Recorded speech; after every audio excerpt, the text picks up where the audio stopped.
महाराज जी के आज के विशेषांक में रक्षा सूत्र परिवार के सभी सदस्यों का हार्दिक स्वागत है। बाबा जी के भक्तों को राम राम। उससे कड़ाई से बर्ताव करते थे। बाबा जी अपने कार्यकर्ताओं की सदैव सहायता करते थे। एक बार बाबा जी अपने कमरे में दोपहर का भोजन कर रहे थे। पप्पू और किशोर नाम के दो लड़के आने वालों को प्रसाद देने और अन्न निर्धारित कार्य कर रहे थे। तभी अपने वेश में एक पूर्ण युवा साधु ने आकर पप्पू से कहा कि वह बाबा जी से जाकर कह दे कि एक साधु उनसे मिलना चाहते हैं। बाबा जी कमरे के भीतर से सब कुछ देख रहे थे।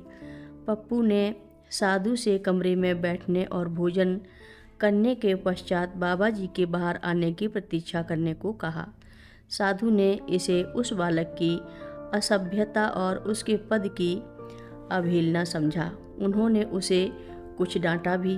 बालक ने बाबा जी के कमरे में जाने से और उनका संदेश कहने से मना कर दिया। उसने कहा कि यह कार्य वह नहीं कर सकता है और उस साधु को समझना चाहा, किंतु उन्होंने एक न सुनी।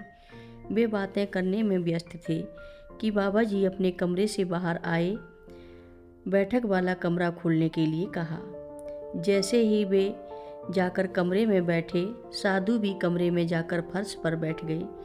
बाबा जी ने उनसे नमस्कार किया और कहा, अच्छा अब तुम साधु हो गए हो, इसलिए मैं तुम्हें पहचान नहीं सका। जर्मनी से कब आए हो? कहाँ कितने दिन रहे? वहाँ क्या सीखा है? बाबा जी ने कहा। सभी लोग और वह साधु भी आश्चर्य में पड़ गए। साधु ने कोई उत्तर नहीं दिया। बाबा जी ने उपचार प्रारंभ कर दिया। क्या तुम भूल गए कि परीक्षा में असफल रहने पर तुमने घर बार छोड़ दिया था?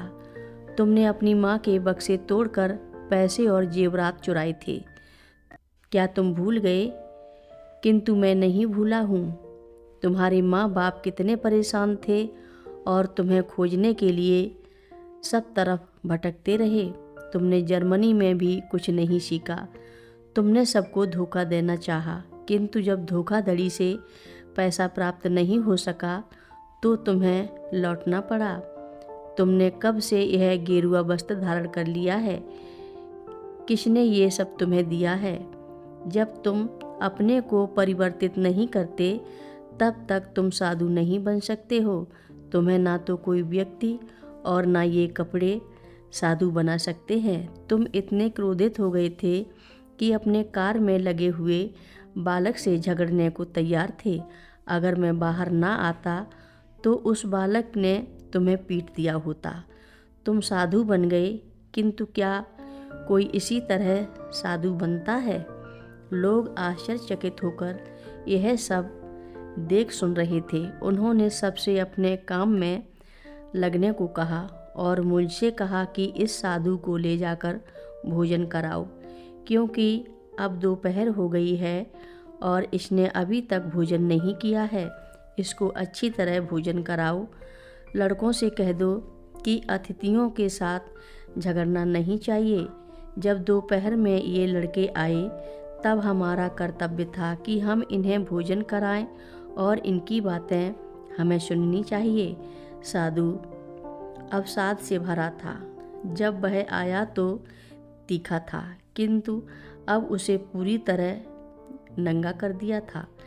उसकी पोल पूरी तरह खुल गई थी और अब उसमें किसी तरह की हिम्मत और आत्मविश्वास नहीं बचा था। उसे ऐसा लगा कि उसी वेशभूषा और खड़े देखने वाले लोग उस पर व्यंग कर रहे हैं। वह भागना चाहता था, किंतु इतने सारे लोग वहाँ इकट्ठे हो रहे थे। हमने उसे सांत्वना दी और किसी से उसे भोजन कराने को कहा। तब हमने बालकों से उनके पास जाकर अपना खेद प्रकट करने को कहा। मैंने उनको कुछ मिठाइयाँ भी देने को कहा और बालकों पर खिलाने की जिम्मेदारी दी। जैसे जैसे वह खाता गया वैसे वैसे उसका मन शांत होता गया। कथा लंबी है। आगे की कथा सभी भक्तों को अगले भाग में सुनाएंगे। हर रोज़ महाराज जी की कथाएं सुनने के लिए सभी भक्तों का धन्यवाद।